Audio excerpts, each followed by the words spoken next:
अगर मैं आपसे कहूं कि एक पति ने थाने जाकर अपनी ही पत्नी की गुमशुदगी की रिपोर्ट लिखवाई और जब 3 दिन बाद वही पत्नी रोते भटकते घर की चौखट पर लौट आई तो उसी पति ने उसे गले लगाने के बजाय पुलिस के सामने दहशत में चीखते हुए कहा, यह मेरी पत्नी नहीं है, मैं इस औरत को नहीं जानता।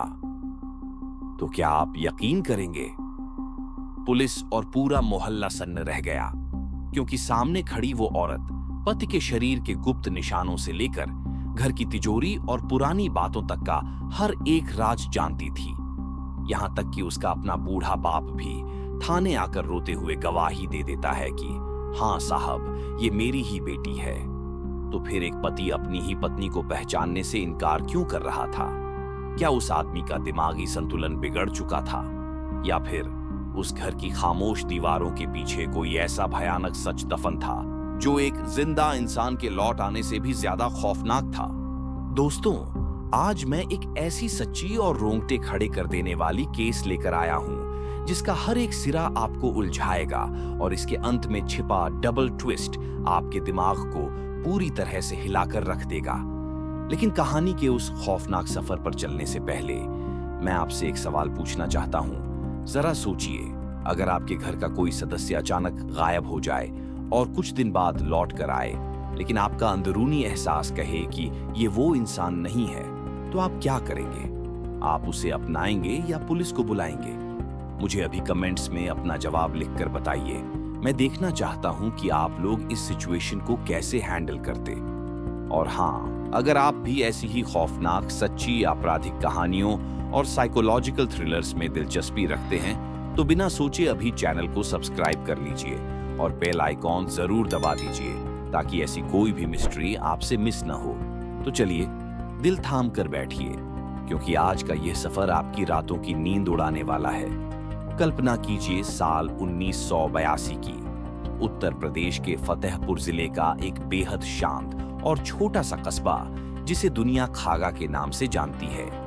ये वो दौर था जब न तो हाथों में मोबाइल फोन हुआ करते थे, न चौराहों पर सीसीटीवी कैमरे लगे होते थे और न ही पुलिस के पास आज जैसी आधुनिक फोरेंसिक लैब या डीएनए टेस्ट की कोई सुविधा मौजूद थी। उस वक्त के पुलिस वालों के लिए किसी भी केस को सुलझाने का मतलब था जमीनी तहकीकात, गवाहों के बयानों की बारीकी और मुजरिम के दिमाग के साथ खेला जाने वाला एक गहरा मनोवैज्ञानिक खेल। आज मैं आपको इसी खागा कस्बे की पुलिस डायरी के पन्नों से निकालकर एक ऐसी सच्ची और खौफनाक कहानी सुनाने जा रहा हूं जिसे सुनकर बड़े बड़े क्रिमिनल साइकोलॉजिस्ट भी हैरत में पड़ गए थे। यह एक ऐसा मामला था जिसमें पुलिस, मुजरिम और एक अजनबी तीनों एक ऐसे खतरनाक चक्रव्यूह में फंसे जिसका अंत आपकी रूह कंपा देगा। आप बस अपनी आंखें बंद कीजिए और मेरे साथ उस दौर में चलिए जहां हर खामोश दीवार के पीछे एक भयानक राज छिपा हो सकता है। खागा कस्बे के रामनगर मोहल्ले में ईंटों का बना एक पुराना सा मकान था जिसमें रमेश तिवारी नाम का एक शख्स रहता था। रमेश स्थानीय तहसील कार्यालय में एक क्लर्क यानी बाबू के पद पर तैनात था। सफेद रंग की साफ सुथरी शर्ट, सलीके से कंघी किए हुए बाल और अपनी पुरानी साइकिल पर रोज सुबह ठीक 9:30 बजे दफ्तर के लिए निकल जाना। रमेश की जिंदगी बस इसी एक रूटीन में बंधी हुई थी। जो लोग रमेश को जानते थे उनका कहना था कि वह एक बेहद शांत, नपातुल्ला बोलने वाला और अपनी ही दुनिया में खोया रहने वाला इंसान था। बाहर से देखने पर वह एक शरीफ और सीधा साधा आदमी लगता था, लेकिन बंद दरवाजों के पीछे की असलियत अक्सर दुनिया की नजरों से बहुत दूर होती है। लगभग 5 साल पहले रमेश की शादी पास के ही एक गांव की रहने वाली सरोज मिश्रा से हुई थी। सरोज एक साधारण महिला थी जो घर का पूरा कामकाज संभालती थी। शादी के शुरुआती कुछ साल तो शांति से गुजरे, लेकिन जैसे जैसे समय बीता रमेश और सरोज के बीच एक अजीब सी खामोश जंग शुरू हो गई। रमेश अपनी सीमित आमदनी के बावजूद घर में अपना दबदबा और पुरुषवादी अहंकार बनाए रखना चाहता था, जबकि सरोज घर की तंगी और रमेश के रवैये को लेकर अक्सर सवाल उठाती थी।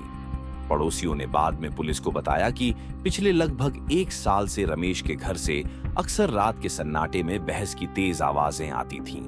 कभी कभार बर्तनों के जोर से जमीन पर पटकने की आवाज, तो कभी किसी के रोने की दबी हुई सिसकियां। लेकिन छोटे कस्बों की एक कड़वी सच्चाई यह भी है कि लोग मियां बीवी का आपसी मामला मानकर कभी किसी के घर के मामलों में दखल नहीं देते। किसी को इस बात का जरा सा भी अंदाजा नहीं था कि इन खामोश दीवारों के पीछे रोज रोज के इन झगड़ों के बीच क्या चल रहा है। और फिर आई 11 जुलाई 1982 की वो रात। जुलाई की उस उमस भरी रात में हवा पूरी तरह से बंद थी और आसमान में काले बादल छाए हुए थे। रात के लगभग 10 बज रहे थे जब रमेश और सरोज के बीच घर के खर्चों को लेकर एक और भयानक बहस छिड़ गई। उस रात आवाजें कुछ ज्यादा ही तेज थीं, लेकिन फिर अचानक सब कुछ शांत हो गया। एक ऐसा सन्नाटा छा गया जो किसी अनहोनी का इशारा कर रहा था। अगली सुबह 12 जुलाई को खागा थाने का माहौल हमेशा की तरह सुस्त था। मुंशी अपनी मेज पर पुरानी फाइलों का ढेर लगाए बैठा था और छत पर लगा पुराना पंखा धीरे धीरे घूमते हुए एक अजीब सी आवाज कर रहा था। सुबह के करीब 9:15 बज रहे थे, तभी थाने के गेट पर एक साइकिल आकर तेजी से रुकी। रमेश तिवारी बदहवास हालत में अंदर दाखिल हुआ। उसकी शर्ट पसीने से भीगी हुई थी, बाल बिखरे थे और आंखों में एक अजीब सी घबराहट थी। वो सीधा मुंशी की मेज तक पहुंचा। उसकी सांसें फूल रही थीं। उसने कांपती हुई आवाज में कहा, दीवान जी, जल्दी से रिपोर्ट लिख लीजिए। मेरी पत्नी सरोज, वो कल रात से गायब है। थानेदार वीरेंद्र सिंह, जो एक बेहद तजुर्बेकार और तेज तर्रार पुलिस अफसर थे, उन्होंने रमेश की यह हालत देखी तो उसे अपने पास बुलाया। उन्होंने रमेश को पानी पिलाया और तसल्ली से पूरी बात पूछी। रमेश ने एक गहरी सांस ली और नजरें झुकाकर बताया कि कल रात घर के खर्च को लेकर उन दोनों के बीच थोड़ी कहासुनी हुई थी। वो बहुत गुस्से में थी।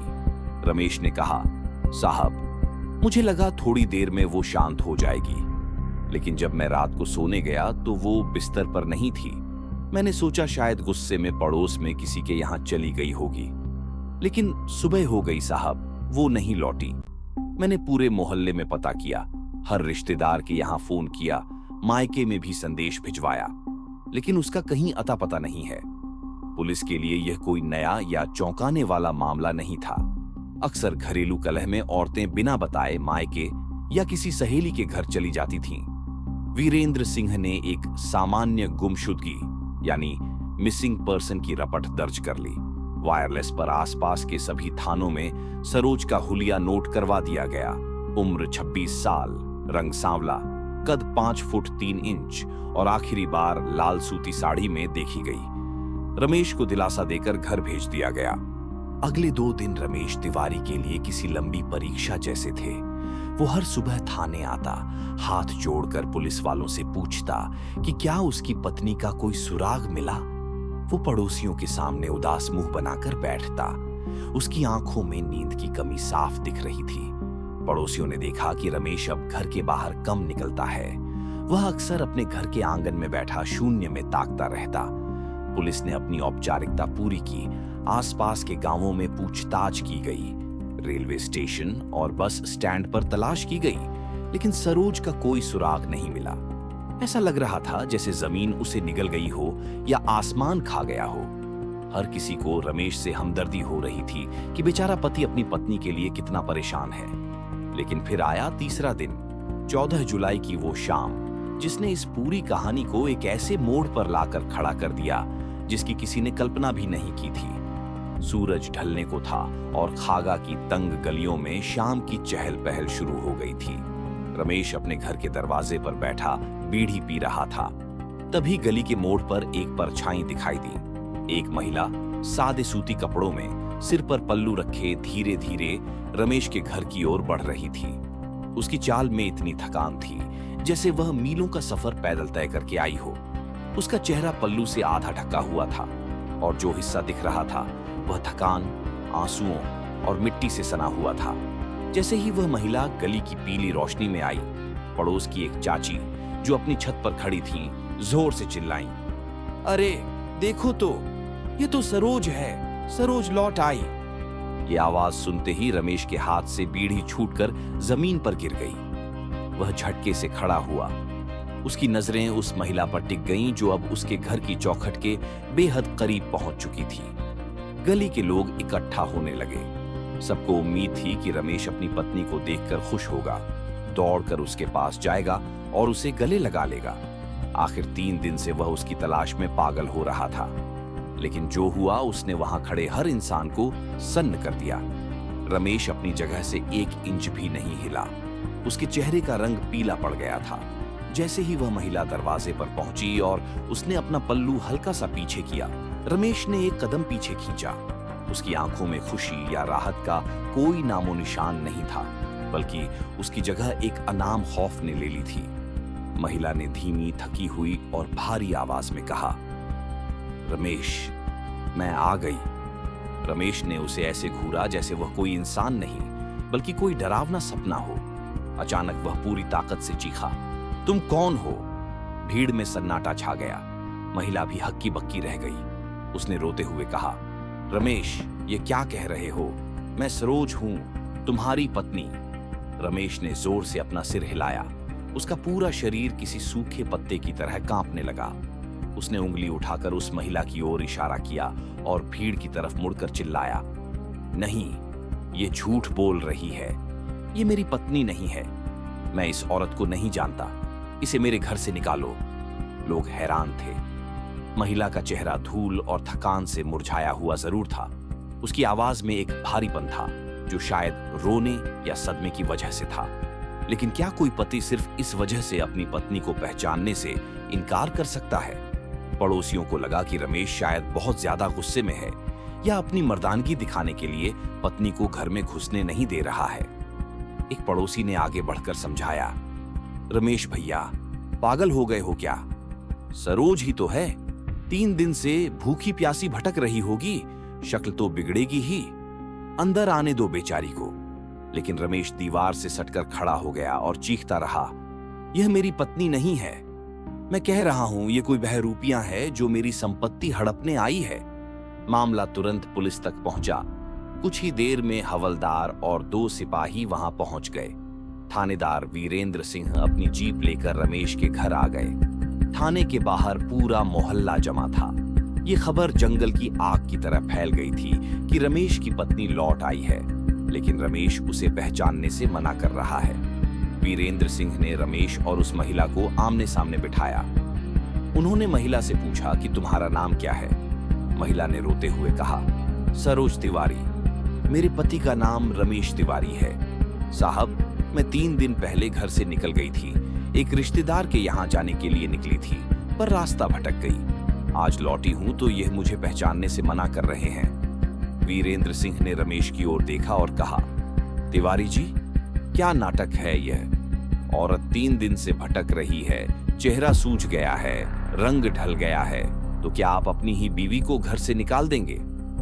रमेश पसीने से लथपथ था। उसकी पुतलियां फैल गई थीं। वह बार बार मेज पर मुक्का मारते हुए कह रहा था, साहब, आप मेरी बात का यकीन मानिए। इसकी आंखें देखिए, इसका माथा देखिए। ये मेरी पत्नी जैसी दिखती है, लेकिन यह सरोज नहीं है। ये कोई और है। ये कोई बहुत बड़ी साजिश है। मेरी पत्नी ये नहीं है। वीरेंद्र सिंह उलझन में थे। महिला का चेहरा सचमुच काफी सूझा हुआ था। बाल उलझे थे। कोई भी इंसान सदमे और भूख प्यास के बाद ऐसा ही दिखता है।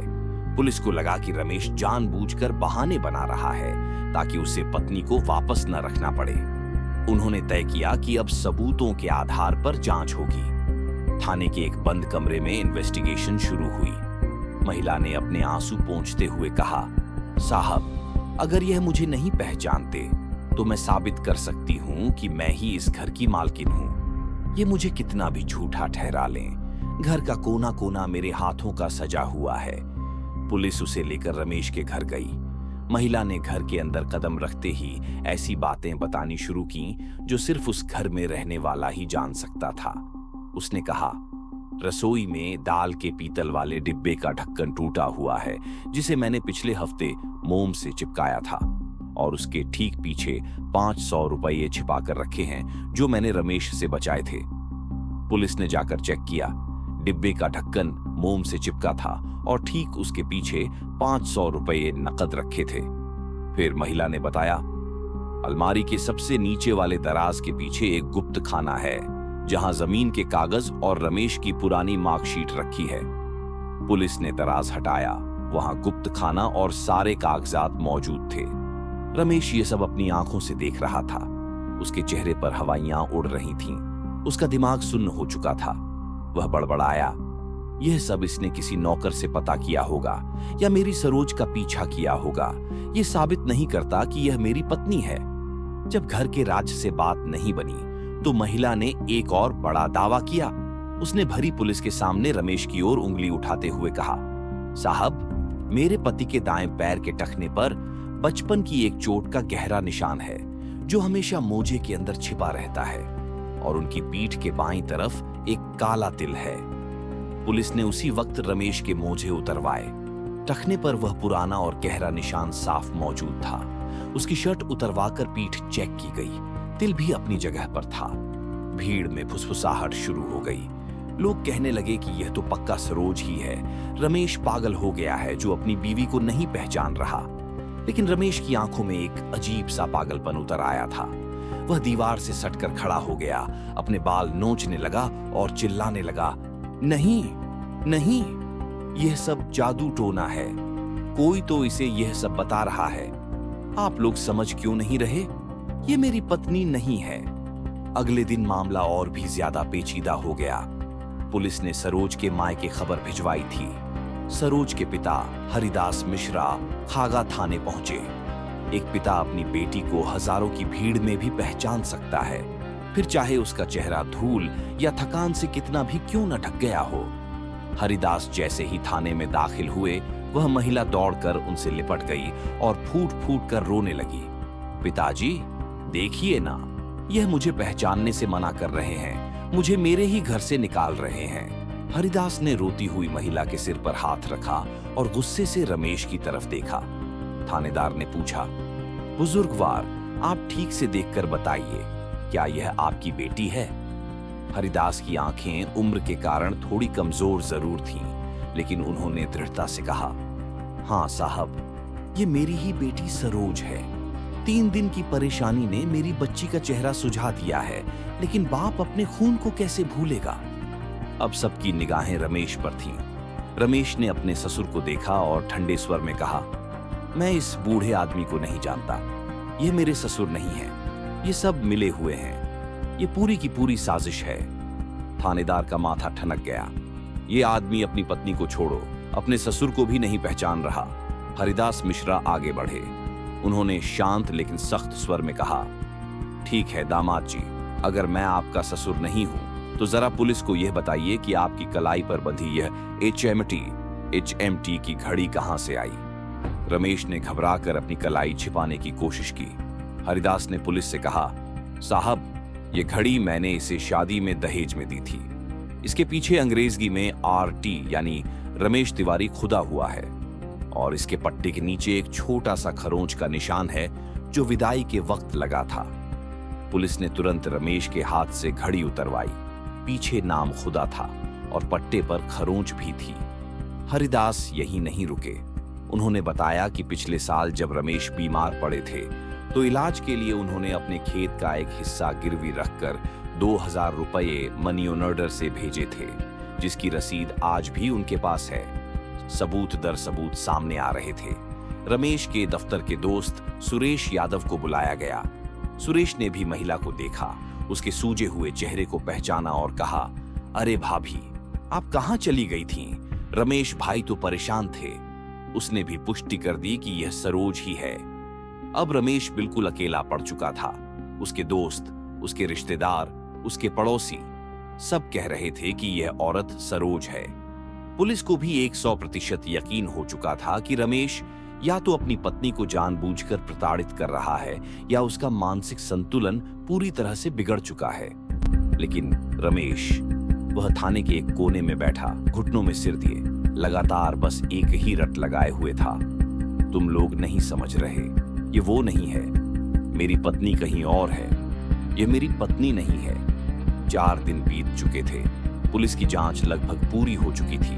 हर सबूत, हर गवाह यही कह रहा था कि वह महिला सरोज है। लेकिन इंस्पेक्टर वीरेंद्र सिंह एक बेहद अनुभवी पुलिस वाले थे।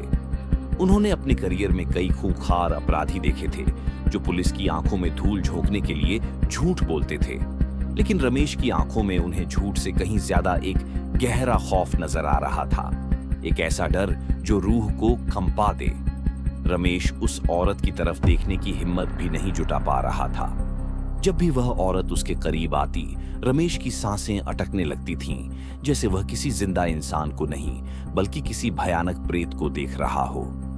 वीरेंद्र सिंह समझ गए थे कि इस कहानी में कुछ ऐसा है जो आंखों को दिखाई नहीं दे रहा है। रात का वक्त था। थाने के लॉकअप रूम में रमेश अकेला बैठा था। वीरेंद्र सिंह ने एक कुर्सी खींची और रमेश के बिल्कुल सामने बैठ गए। कमरे में सिर्फ एक पीला बल्ब जल रहा था, जिसकी रोशनी रमेश के पसीने से भीगे चेहरे पर पड़ रही थी। बाहर दूर कहीं कुत्तों के भौंकने की आवाज आ रही थी। वीरेंद्र सिंह ने बहुत ही नर्म और रहस्यमयी लहजे में बात शुरू की। रमेश, देखो, सारी दुनिया कह रही है कि वो सरोज है। उसके बाप ने कह दिया, तुम्हारे दोस्त ने कह दिया, घर का कोना कोना वो पहचानती है। अब तुम्हारे पास बचने का कोई रास्ता नहीं है। अगर तुम नहीं माने तो हम तुम्हें पत्नी को प्रताड़ित करने और घर से निकालने के जुर्म में जेल भेज देंगे। रमेश ने सिर उठाया। उसकी आंखें खून की तरह लाल थीं। साहब, मैं पागल नहीं हूं, मैं सच कह रहा हूं। वीरेंद्र सिंह ने मेज पर झुकते हुए उसकी आंखों में देखा। तो फिर मान क्यों नहीं लेते?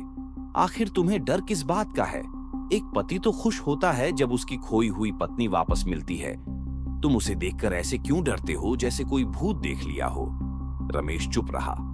उसके होंठ फड़फड़ाए लेकिन गले से आवाज नहीं निकली। वीरेंद्र सिंह ने अब अपना सबसे बड़ा मनोवैज्ञानिक दांव खेला। उन्होंने अपनी आवाज को फुसफुसाते हुए और भी धीमा कर लिया, जैसे कोई बहुत बड़ा राज साझा कर रहे हों। अच्छा रमेश, एक पल के लिए मान लेते हैं कि तुम सच बोल रहे हो। मान लेते हैं कि बाहर बैठी वो औरत सरोज नहीं है। वो कोई बहरूपिया है जो सब कुछ जानती है। ठीक है। रमेश की आंखों में थोड़ी चमक आई। उसे लगा कोई तो उसकी बात सुन रहा है, कोई तो उस पर यकीन कर रहा है। उसने जल्दी से अपना सिर हिलाया।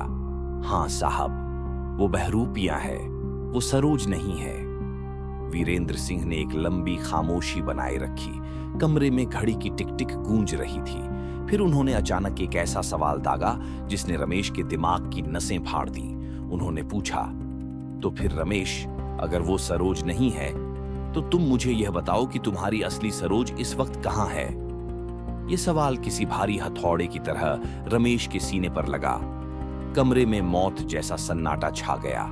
रमेश की उंगलियां कुर्सी के हत्थे को कसकर पकड़ चुकी थीं। उसका शरीर बर्फ की तरह सुन्न हो गया। वीरेंद्र सिंह ने दबाव बढ़ाया। बताओ रमेश, अगर वो नकली है तो असली वाली कहां है? उसे बुला लाते हैं। दूध का दूध, पानी का पानी हो जाएगा। रमेश की सांसें तेज होने लगी। वह बुरी तरह हकलाने लगा। वो नहीं आ सकती। क्यों नहीं आ सकती? इंस्पेक्टर ने आवाज ऊंची की। क्या वो मायके में है? क्या वो किसी दोस्त के घर है? कहां है वो? रमेश उठ खड़ा हुआ। वह पिंजरे में बंद किसी जानवर की तरह इधर उधर देखने लगा। मुझे नहीं पता, बस वो नहीं आ सकती। आप नहीं समझेंगे साहब। इंस्पेक्टर ने मेज पर जोर से हाथ मारा और खड़े हो गए। क्यों नहीं आ सकती रमेश? तुम्हें इतना यकीन कैसे है कि वो वापस नहीं आ सकती? क्या तुम जानते हो कि वो कहां है? बोलो। रमेश का मानसिक संतुलन अब पूरी तरह से जवाब दे रहा था। पिछले 5 दिनों का तनाव, डर और यह अजीबोगरीब पहेली अब उसे अंदर से तोड़ रही थी। उसके दिमाग में बस एक ही तस्वीर घूम रही थी, 11 जुलाई की उस काली रात की तस्वीर। वह कांपते हुए पीछे हटा, दीवार से टकराया और अपना सिर पकड़कर जमीन पर बैठ गया। उसकी आवाज फटी फटी सी निकली, जैसे गले में कांच फंसा हो। क्योंकि साहब, वो जिंदा नहीं है। इंस्पेक्टर वीरेंद्र सिंह एक पल के लिए ठिठके, फिर तुरंत पूछा, क्या मतलब? रमेश अब जोर जोर से चिल्ला रहा था। उसकी आंखों से आंसू और नाक से पानी बह रहा था। वह अपने ही जाल में पूरी तरह फंस चुका था। क्योंकि उस रात, झगड़े की रात, मैंने उसे मार दिया था। मैंने उसका गला घोंट दिया था साहब। मैंने खुद अपने हाथों से उसकी सांसें बंद की थीं। थाने के कमरे में मौजूद हर सिपाही स्तब्ध रह गया। रमेश पागलों की तरह जमीन पर मुक्के मारते हुए बड़बड़ाने लगा। मैंने देखा था, उसकी आंखें पथरा गई थीं, वो मर चुकी थी। मैं उसकी लाश को कस्बे के बाहर वाले सूखे कुएं के पास जंगलों में फेंक आया था। मैंने उसे दफनाया नहीं था, बस पत्तों से ढक दिया था। मुझे यकीन था वो मर गई है। वह हांफते हुए इंस्पेक्टर की तरफ मुड़ा। उसकी आंखों में एक भयानक दहशत थी। तो फिर साहब, अगर मैंने उसे अपने हाथों से मार दिया था और लाश वहां पड़ी है, तो यह औरत कौन है जो मेरी बीवी बनकर बाहर बैठी है? ये वापस कैसे आ गई? मुर्दे वापस नहीं आते साहब, इसीलिए मैं कह रहा था ये मेरी पत्नी नहीं हो सकती। रमेश तिवारी के इस खौफनाक कबूलनामे ने पुलिस स्टेशन की जमीन हिलाकर रख दी। जो पुलिस अब तक मान रही थी कि रमेश एक मानसिक रोगी है या एक अत्याचारी पति है जो अपनी पत्नी को अपनाना नहीं चाहता, उसे अब जाकर असली कहानी समझ में आ रही थी। रमेश इसीलिए उस महिला को बहरूपिया कह रहा था, क्योंकि उसे पता था कि उसकी असली पत्नी की लाश तो जंगल में सड़ रही है। उसी रात करीब 2 बजे रमेश को हथकड़ी लगाकर भारी पुलिस बल के साथ कस्बे के बाहर उस सुनसान जंगल में ले जाया गया। रमेश ने कांपते हाथों से सूखे कुएं के पास की एक झाड़ी की तरफ इशारा किया। जब पुलिस ने वहां से सूखे पत्ते और मिट्टी हटाई तो वहां सचमुच एक सड़ती हुई लाश पड़ी थी। उस लाश ने वही लाल सूती साड़ी पहनी थी जो रमेश ने गुमशुदगी की रिपोर्ट में लिखवाई थी। लाश के गले पर उंगलियों के गहरे निशान साफ दिखाई दे रहे थे। यह साबित हो गया कि रमेश की असली पत्नी सरोज सचमुच मारी जा चुकी थी और रमेश ही उसका कातिल था। लेकिन यहां आकर यह केस खत्म नहीं हुआ, बल्कि इस कहानी का सबसे खौफनाक मोड़ तो अब आने वाला था। अगर रमेश सच बोल रहा था और असली सरोज की लाश जंगल में पड़ी थी, तो फिर थाने में जो औरत बैठी थी वो कौन थी? अगर वो सरोज नहीं थी तो वो रमेश के शरीर के निशान, घर की छिपी हुई दौलत और ससुर के राज कैसे जानती थी? इंस्पेक्टर वीरेंद्र सिंह जंगल से सीधे थाने लौटे। उन्होंने उस महिला को लॉकअप के सामने खड़ा किया और बेहद कड़कती आवाज में पूछा, सरोज की लाश हमें मिल गई है। रमेश ने अपना जुर्म कबूल कर लिया है। अब तुम बताओ, तुम कौन हो और तुम्हें इस घर के राज किसने बताए? जैसे ही उस महिला ने यह सुना कि रमेश ने जुर्म कबूल कर लिया है और लाश मिल गई है, उसका रोने और बेचारी बनने वाला सारा नाटक अचानक रुक गया। उसके चेहरे के हाव भाव पूरी तरह बदल गए। उसकी आंखों में अब कोई आंसू नहीं थे, बल्कि एक शातिर और खौफनाक चमक आ गई थी। वह शांत होकर एक कुर्सी पर बैठ गई। उसने जो कहानी सुनाई, उसने पुलिस वालों के पैरों तले जमीन खिसका दी। उस महिला का असली नाम कमला था। वह कोई संस्कारी पत्नी नहीं, बल्कि एक अनाथ और बेघर औरत थी जो रेलवे स्टेशनों और जंगलों के आसपास भटककर अपना गुजारा करती थी। 11 जुलाई की उस रात को कमला उसी जंगल में सूखी लकड़ियां बीनने गई थी। अंधेरे में छिपकर उसने देखा कि एक आदमी अपनी साइकिल पर कुछ लाद कर लाया और झाड़ियों में फेंक कर चला गया। जब रमेश वहां से चला गया तो कमला दबे पांव उस जगह पर गई। वहां सरोज पड़ी थी। रमेश की मजबूत पकड़ से सरोज तुरंत मरी नहीं थी, बल्कि बुरी तरह घायल और अधमरी हो चुकी थी। कमला ने सरोज को सहारा दिया और उसे थोड़ा पानी पिलाने की कोशिश की। मौत से ठीक पहले के उन आखिरी पलों में दर्द से तड़पती हुई सरोज ने कमला को अपना सब कुछ बता दिया। अपना नाम, अपने कातिल पति का नाम, अपने पिता का नाम और यह भी कि उसने घर में कहां-कहां पैसे और जमीन के कागज छिपा कर रखे हैं। सरोज चाहती थी कि कमला पुलिस को जाकर सब बताए ताकि रमेश को उसके किए की सजा मिल सके। अपनी आखिरी बात कहते कहते सरोज ने कमला की गोद में दम तोड़ दिया। लेकिन कमला पुलिस के पास नहीं गई। जिंदगी भर दर-दर की ठोकरें खाने वाली कमला ने देखा कि सरोज और उसकी कद काठी लगभग एक जैसी है।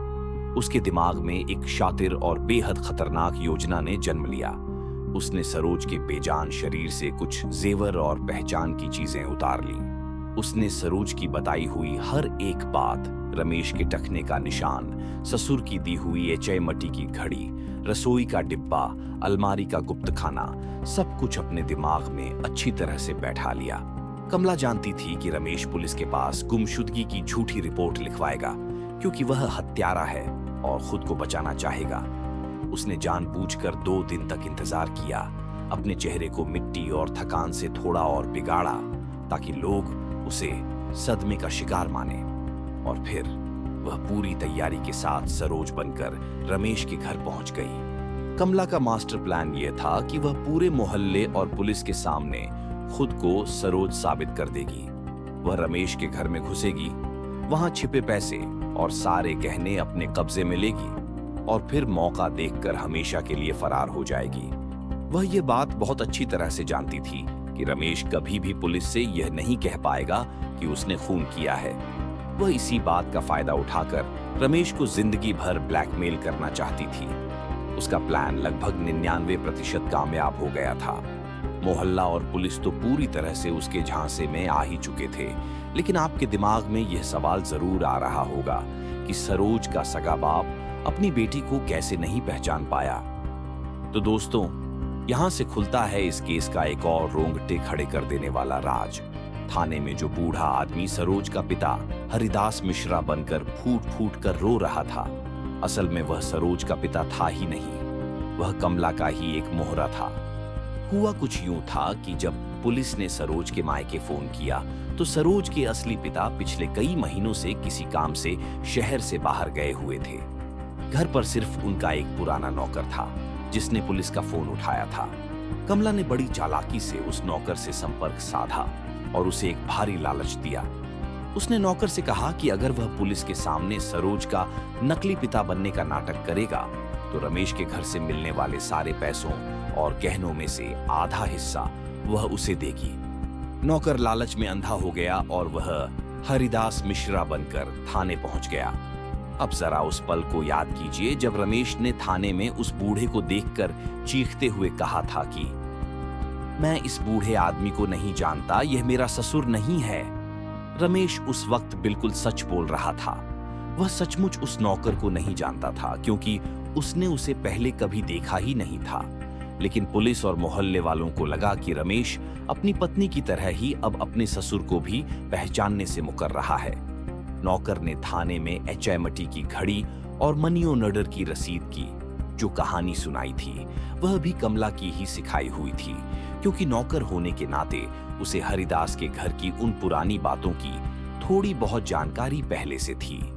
कमला का यह जाल इतना अचूक था कि किसी को जरा सा भी शक नहीं हुआ।